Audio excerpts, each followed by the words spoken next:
Notre invitée ce matin, c'est Louise Boucher. Bonjour, vous êtes fondatrice et associée gérante de Sisyphus Ventures. Sisyphus, ça vient du mythe de Sisyphe, c'est-à-dire c'est de Sisyphus, mais c'est très dur à dire pour moi.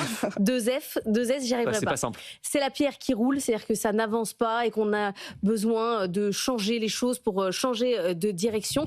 Vous travaillez, vous spécifiquement, sur les questions de défense. Votre histoire, elle est marrante, si je puis dire. C'est-à-dire que nous, ça nous intéresse sur BFM Business.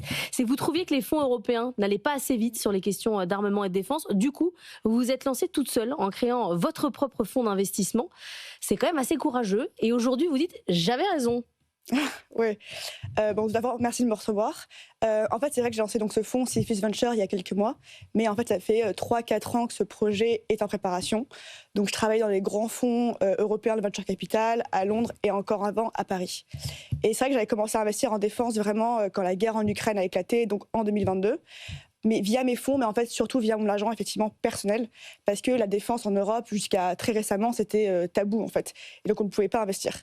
Et j'ai eu la chance effectivement d'investir dans des beaux projets comme Harmattan, qui est devenue récemment la première licorne française de défense. Ouais. Alors, ce qui est marrant, c'est qu'Harmattan, il vous contacte sur LinkedIn. Il vous envoie un message et il vous dit vous êtes intéressé par la défense, je cherche des fonds, qu'est-ce que vous pourriez faire pour moi? C'est-à-dire qu'à l'époque, je sais pas quoi, il y a combien de temps? C'était quoi, 5 ans Ouais, en fait, il m'avait contacté fin 2023, début 2024. Et en fait, c'est vrai que j'avais déjà du coup investi en défense, donc vraiment 2022.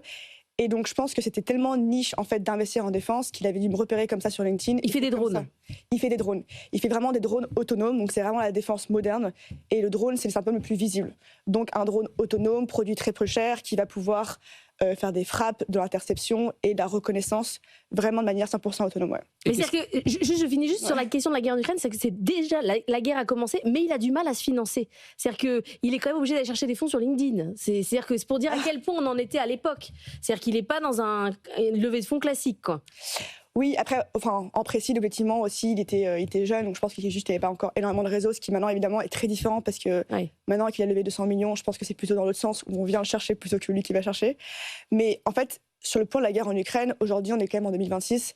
Évidemment, ça change, mais à la fin, ceux qui investissent principalement quand même en défense européenne, ça reste les fonds américains. Évidemment, les fonds européens commencent à s'ouvrir et à devenir plus agressifs sur le sujet, mais ça reste très récent. Ce qui fait que Harmattan, quand ils sont lancés 2024, on n'était pas encore sur ce changement de paradigme. Ouais. Anthony. Alors, question d'abord sur votre parcours, parce que vous l'avez dit rapidement, mais vous avez lancé votre fonds, mais à partir de quel argent? Parce que moi, j'aimerais bien lancer mon fonds aussi. Je vais lancer un fonds dans la défense. Ça part d'où, en fait Oui, en fait, c'est vrai que c'était comme une sorte de croyance personnelle. En fait, justement, je voyais l'écart grandissant l'année dernière entre le succès de mes investissements, justement, en défense en Europe. Mais à titre personnel? À titre personnel, effectivement. Ah oui. Donc, j'avais investi à titre personnel dans des startups en Allemagne, aux États-Unis, en Estonie, donc vraiment sur les différents secteurs, en fait, de la défense. Et je voyais qu'ils commençaient à devenir très performants. Je voyais justement que de plus en plus d'entrepreneurs qui avaient bien réussi dans le monde du software classique commençaient à me contacter parce qu'ils voulaient aller en défense et me disaient il y a très peu d'investisseurs qui ont fait la défense, on aimerait parler avec toi. Et je voyais un écart avec, je pense, la capacité un peu des fonds européens justement à prendre au sérieux cette catégorie-là, alors que je travaillais beaucoup avec les fonds américains qui, eux, déployaient. Et donc, c'est vrai que j'étais un peu, enfin, je sais pas si c'est frustré le mot, mais justement, je me disais, il y a une opportunité à faire quelque chose de plus ambitieux, de plus connecté avec ces entrepreneurs de la défense moderne. Et donc, j'ai démissionné l'année dernière, effectivement. Je suis partie en Ukraine, vraiment voir en fait, à quoi ressemblait j'allais dire le futur, mais du coup, le présent. La guerre moderne, en fait. Vous êtes allé voir... visiter les usines, rencontrer les entrepreneurs, rencontrer les investisseurs sur le terrain. Je suis allée beaucoup aux États-Unis, où pareil, eux, ils ont commencé à investir en défense moderne il y a 4-5 ans maintenant. Et donc, pareil, pour rencontrer les entrepreneurs, les investisseurs, visiter les usines, comprendre ce qu'ils avaient réussi à faire et ramener en fait ce savoir du coup en Europe. Ouais. Et c'est quoi alors quand vous dites défense moderne, c'est quoi les secteurs ou les sous-secteurs les plus porteurs? On parlait des drones. Est-ce que c'est la robotique? Moi je pensais à ça parce qu'on a vu la vidéo incroyable là, du Nouvel An chinois, de la chorégraphie avec des robots humanoïdes mais complètement dingue. Et on peut pas s'empêcher de se demander, mais alors si on leur met des armes dans les mains, qu'est-ce que ça va donner? Est-ce que c'est ça la guerre du futur? Donc c'est quoi l'avenir dans ce domaine?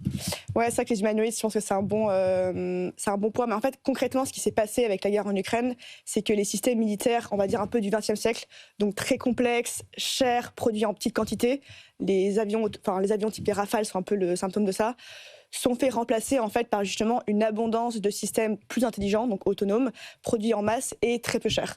Donc le drone, c'est un peu le symptôme visible de ça, mais encore une fois, si on prend les différents domaines, on a la terre, la mer, le sous-marin.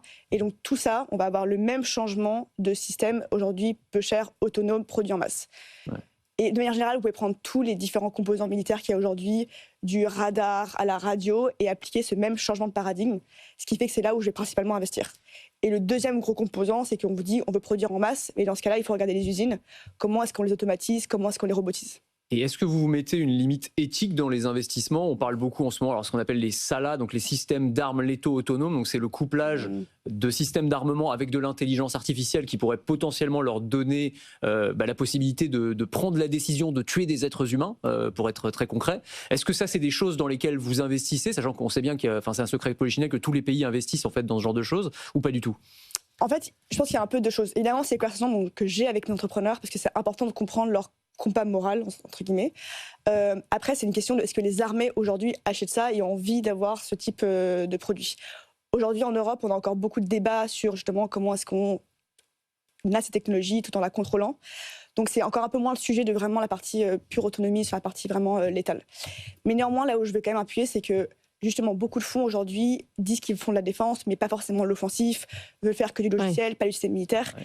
Encore une fois, moi, j'ai créé ce fonds et mes investisseurs aussi viennent chez moi pour ça, parce qu'on a une approche, on va dire, plus flexible sur ce que c'est que la défense, où on est à l'aise d'aller potentiellement sur l'offensif, sur l'autonomie. Vous assumez, en fait. En fait, c'est vraiment, on assume ce que ça veut dire de la défense. Vous ne cachez pas derrière le mot défensif. Ce qui attire, du coup, généralement, des excellents entrepreneurs qui sont ravis d'avoir enfin un fonds qui, concrètement, va être flexible avec eux, et aussi des investisseurs qui recherchent, en fait, ce type de flexibilité. Vous avez levé quasiment 20 millions d'euros. Ouais. Aujourd'hui, vous avez investi dans combien d'entreprises ?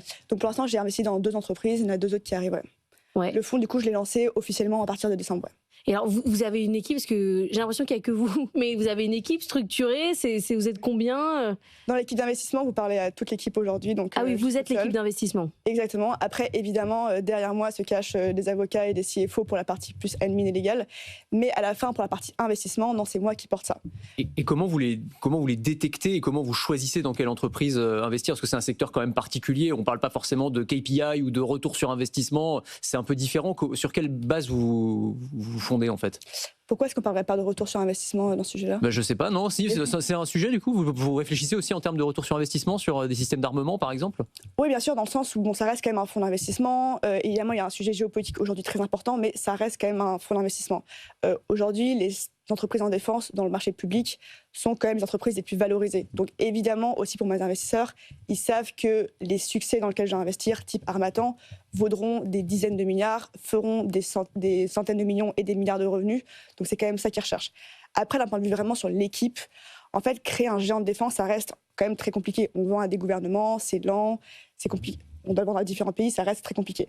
Donc moi, je cherche quand même des équipes un peu particulières, où on a un CEO très visionnaire qui va réussir à lever des fonds parce que ça reste capital intensive, mais qui est parti avec lui, avec quelqu'un qui a déjà vendu des contrats de plusieurs centaines de millions d'euros à différents pays, qui est parti avec quelqu'un qui sait faire un type de hardware, notamment des drones si on fait des drones, et donc d'une certaine manière qui vont pouvoir aller beaucoup plus vite que des équipes qui se lancent tout en réinventant un peu la roue. Si vous ne faites pas des premiers tours, quoi. Vous prenez des boîtes déjà un peu avancées. Si, en fait, vraiment, moi c'est vraiment l'inception ou jusqu'aux 12 premiers mois de la vie d'existence. Mais justement, je cherche des équipes fondatrices qui se sont créées de manière presque artificielle en se disant notre ambition, c'est d'aller remplacer un Thales, d'aller remplacer un Rheinmetall. Voici le type d'équipe fondatrice dont on a besoin et qui sont allés chercher les uns les autres pour pouvoir créer, pour pouvoir se donner les moyens de leur ambition. Merci beaucoup, Louise Boucher, d'être venue ce matin sur le plateau de la matinale de l'économie.